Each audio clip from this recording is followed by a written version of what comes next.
Ibu yang mencet sih lah. Anu deg-degan. Ngapa kak ada ibu yang mencet? Ada apa Bu Vera? Ini Bu, saya besok mau lomba inovasi pembelajaran.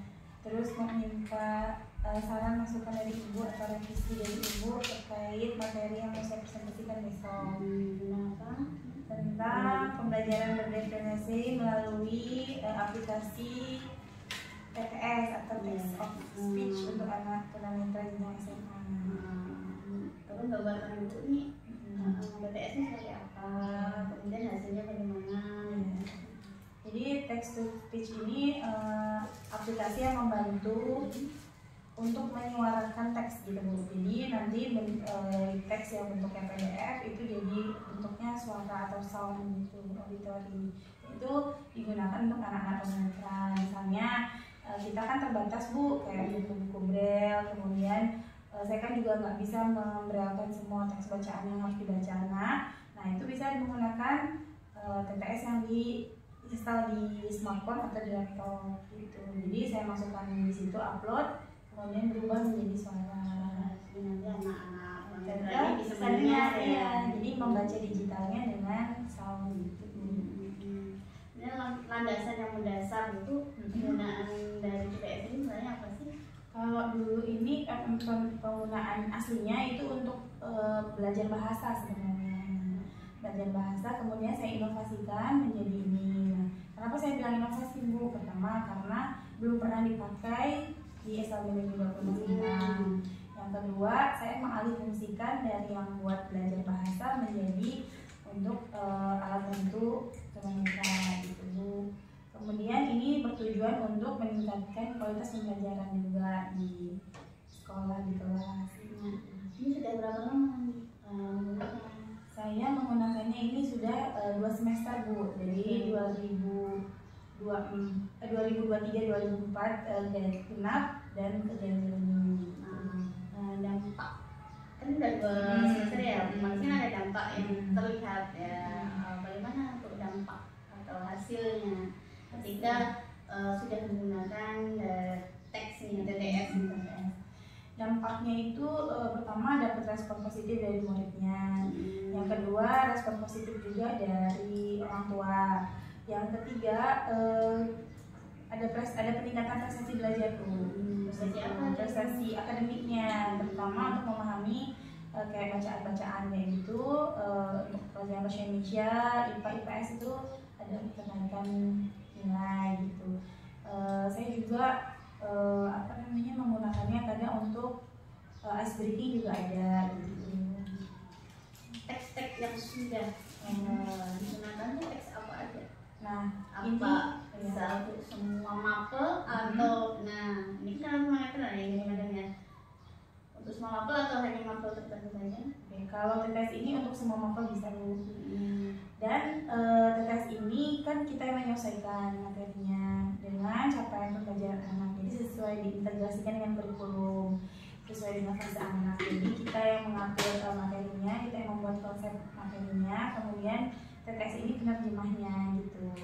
Dan saya kenapa menulis pembelajaran diferensiasi, karena nggak digunakan hanya saat proses pembelajaran, tapi saya gunakan juga untuk asesmen sumatif Bu. Jadi untuk membaca soal-soal ujian pada saat asesmen sumatif gitu. Jadi saya nggak perlu susah lagi untuk membacakan soal satu persatu, karena di kelas saya kan heterogen banyak gitu. Jadi saya harus bacakan satu-satu tapi menggunakan TTS ini saya bisa taruh HP di dekat anaknya, kemudian anak itu bisa mendengarkan soal sendiri. Apakah anak boleh bawa HP di sekolah? Kalau untuk tujuannya pembelajaran boleh Bu. Tapi kalau misalnya untuk dia main medsos atau apa mungkin enggak pasti untuk ya hanya terinstall TTS ini aja. Bisa nggak dikombinasikan antara TTS dengan brand? Penggunanya seperti apa? Bisa Bu. Jadi jelaskan. Jadi misalnya seperti pembelajaran IT gitu ya. Jadi anak mendengarkan bacaan, kemudian mencari intisari dari paragraf, kemudian menuliskannya, atau seperti menjawab soal ujian. Jadi mendengarkan satu soal, kemudian menulis jawabannya menggunakan braille. Nah, nanti lanjut lagi soal kedua, lalu menuliskan jawabannya yang baru soal itu jawaban itu dikumpulkan kepada saya gitu. Jadi kombinasinya seperti itu. Jadi ini sebagai media pembelajaran juga alat bantu dalam menerjemahkan soal-soal ujian gitu, menggunakan pesan.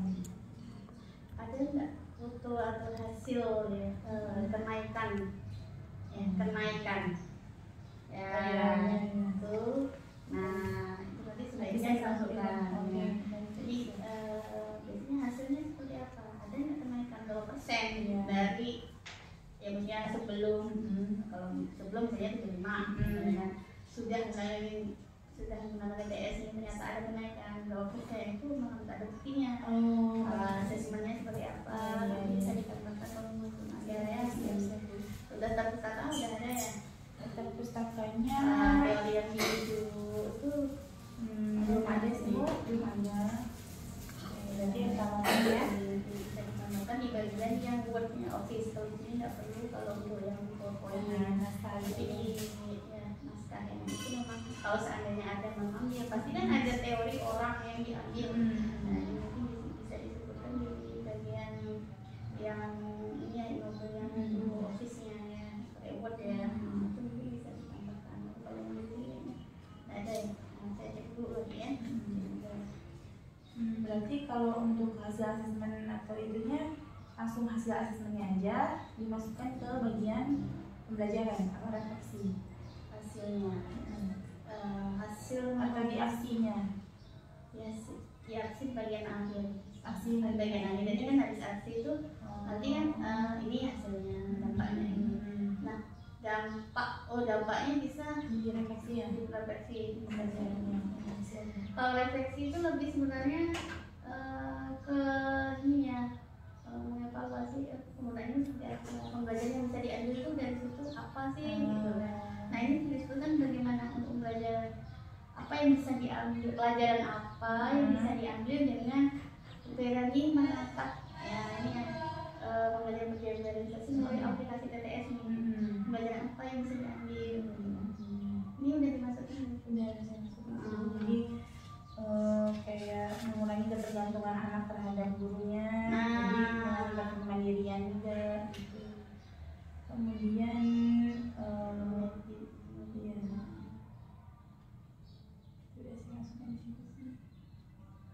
kemudian kita perlu juga mengikuti perkembangan zaman juga Bu, makanya saya menggunakan tes ini.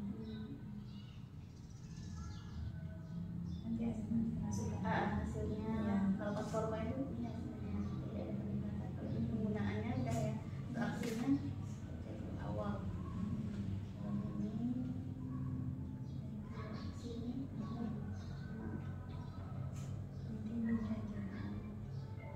ini tantangannya